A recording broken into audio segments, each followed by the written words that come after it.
So let's talk about something huge. We're diving into a set of documents that lay out a blueprint for, well, for a new global operating system. And the goal? It isn't just about managing conflict. It's about installing peace itself as the world's core code. Let's see how they propose to do it. Okay, so the sources kick things off by diagnosing the problem, showing us where we are versus where we could be. The diagram up top, that's what they call the ego trap. It's our current world, a tangled, chaotic mess of inefficiency and conflict. But then look below it. You see the goal, a clear, harmonious system where resources flow exactly where they need to go. And this all boils down to one single game-changing question. What if the whole idea of scarcity isn't really about not having enough stuff? What if it's actually about a system that's just fundamentally broken? A distribution problem. That idea right there, it changes everything.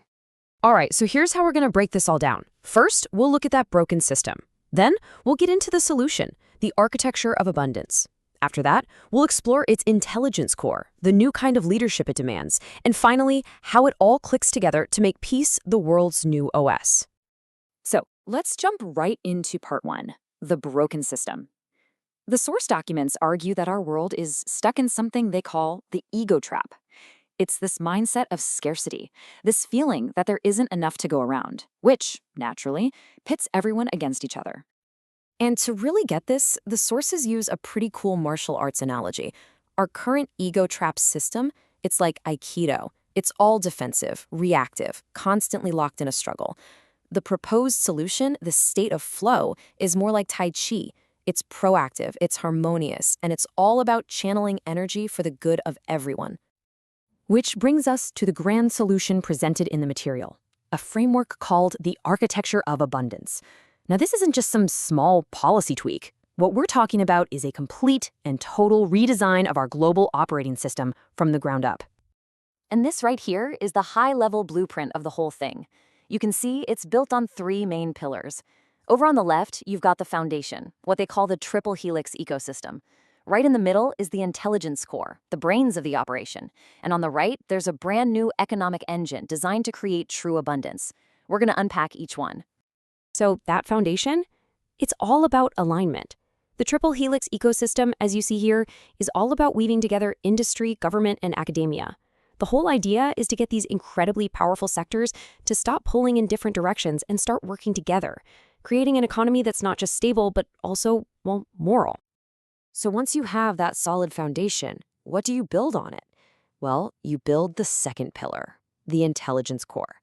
This is the advanced tech that, according to these documents, makes this entire system not just a nice idea, but a hyper-efficient reality.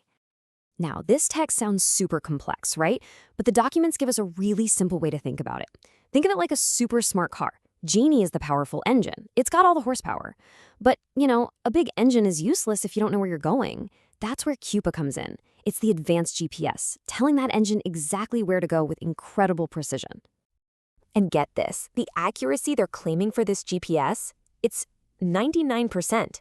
The source material says the QIPA system can find the absolute best routes for getting resources where they need to go with 99% accuracy. I mean, that's basically aiming to wipe out logistical failure entirely. So how does it pull that off? Well, QIPA acts as what they call a prescriptive filter. It doesn't just give you a list of good options. No, it's designed to analyze all the possibilities to find the single optimal path for everything, from global supply chains to local land acquisition. And the end goal is something tangible, like the 500-meter rule, making sure essential resources are always just a short walk away, for everyone. Okay, so you've got this incredible system, this amazing tech, but according to the material, it can't run on an old mindset. And that's why the next piece of the puzzle is a complete overhaul of leadership. We're talking about a fundamental shift, away from power and towards service. And this one quote from the material, wow, it just says it all. It's a mandate for leaders everywhere. They're no longer owners of assets or people. They're now encoders of the divine will, which the sources describe as a universal strategy that serves the whole. Their job fundamentally changes from sitting in a seat of power to sitting in a seat of service. But how do you make sure that actually happens? Well, there are basically 3 layers of accountability built right into the system. First, there's a GenAI firewall that flags any decision that's extractive, meaning it takes without giving back, or is harmful. Second, any flagged decisions get rerouted through what are called forgiveness algorithms to find a better way. And third, the whole system is guided by the $1 sovereign vote, where how people spend their money becomes a real-time data stream directing the entire strategy. And this new leadership model? It's fueled by a totally new kind of economic engine. Forget charity. The system is designed to be self-funding. As this diagram shows, it's a consumer-to-asset model. Every time you buy something, that demand is directly turned into a shared asset, like farmland. It's a closed loop where your consumption literally builds collective wealth for everyone. Okay, so we've put all the pieces on the table: the foundation, the intelligence, the new leadership, and the economy.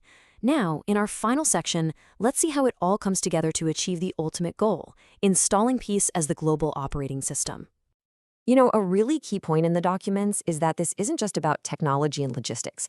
There's a moral software layer running underneath it all. The sources actually frame this system as an extension of things like the Abraham Accords, with the goal of creating a true covenant with all nations. And the guiding principle is simple but profound: heal ancient wounds by choosing mercy over judgment. And when it comes to developing the leaders who can operate in this new world, the analogy that you use is just beautiful. It's like restoring an ancient, damaged tapestry. You need to understand history, you have to have crystal clear ethics, and you must use forgiveness to carefully mend the threads that were broken by past conflicts. So, is this all just theory? Well, the documents point to potential real-world applications. They float a concept called Gaza 2.0 as a possible proof of concept.